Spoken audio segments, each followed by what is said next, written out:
బాధ ఏంటంటే ఈ రాజధాని పైన బురజల్లే ప్రయత్నం చేశారు. నిత్యం విష ప్రచారం చేశారు. అమరావతిని బ్రాండ్ దెబ్బతీయడానికి ప్రయత్నం చేశారు.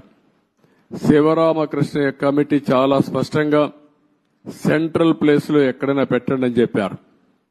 అంటే ఇది 12 పార్లమెంట్లు ఒక పక్క వస్తాయి, ఇంకొక పక్క 12 పార్లమెంట్లు వస్తాయి.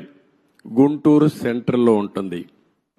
ఎలిమెంటరీ స్కూల్ చదివే పిల్లవాడిని చెప్పినా ఎక్కడ మీ రాజధాని ఉండాలంటే ఈ ప్రాంతం అని మ్యాప్లో చూపించే విధానం ఇది. అందుకే అమరావతిని పెడితే దానిపైన మాట్లాడారు.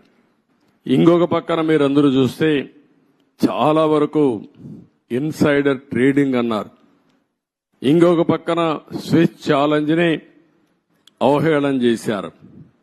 విషయం చెంపి సింగపూర్ లాంటి కన్సార్టియంని తరిమేసే పరిస్థితికి వచ్చారు. One of the best Norman faster అనే కన్సల్టెంట్ ని లేకుండా పంపించేసే పరిస్థితికి వచ్చారు. 3 రాజధానులు అన్నారు, 3 ముక్కలాట ఆడారు.